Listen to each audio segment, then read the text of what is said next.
Когда Леоне было всего 9 лет, она пообещала, что однажды выйдет замуж за Майкла, и тогда никто не воспринял ее слова всерьез. Весной в саванне воздух пахнет морем и жасмином, а теплый ветер шевелит кроны старых дубов. На перекрестке, держа маму за руку, 9-летняя Леона впервые увидела Майкла. Он нес мешок с овощами, но девочке показалось, что на его плечах лежит груз всего города. Его шаги побыли уверены, как удары сердца.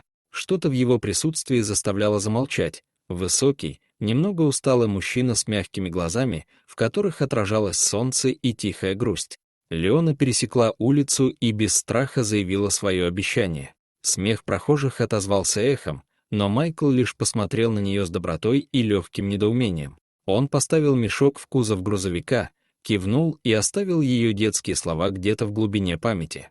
Мать увела девочку домой, а Майкл долго стоял на углу, пока ветер гонял по асфальту обрывки листьев и пыли. 12 лет пролетели.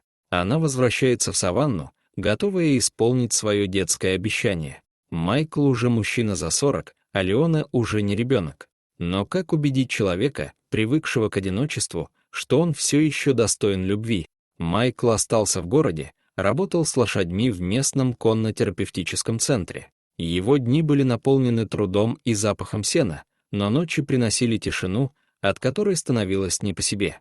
Дом был просторным и слишком тихим. Каждая чашка на полке, каждая фотография напоминала о тех, кто ушел. Соседи говорили, что Майкл замкнут и не подпускает к себе никого ближе, чем на расстоянии вежливого «привет». Когда Леона вернулась в саванну, она прошла по знакомым улицам, кафе на углу, цветочная лавка, парк с фонтаном, где она когда-то кормила голубей. Она нашла Майкла в загоне.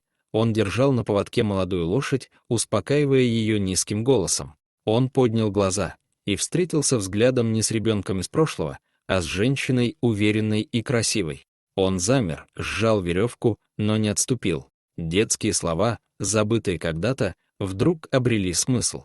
Скоро Леона начала помогать ему по хозяйству. Они пекли хлеб на завтрак, заполняя дом ароматом корицы и смехом. Комнаты, где прежде царила тишина, оживали. Впервые за много лет Майкл ужинал не в одиночестве, и каждый вечер превращался в маленькое чудо.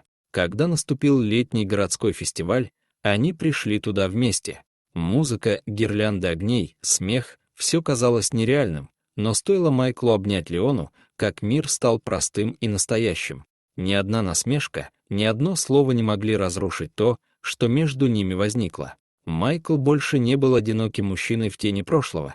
Рядом с Леоной он становился человеком, способным любить и быть любимым. На рассвете, когда солнце только касалось горизонта, в доме пахло свежим хлебом и кофе. Леона стояла у окна и смотрела, как он работает во дворе. В тот миг она поняла, даже детские обещания могут стать основой настоящей жизни. Тишина, которая когда-то окружала Майкла, теперь была наполнена любовью, смехом и надеждой. Дорогие зрители, что вы думаете об этой истории? Расскажите, пожалуйста, в комментариях. А если вам понравилось это видео, то ставьте лайк и подписывайтесь на наш канал. До свидания.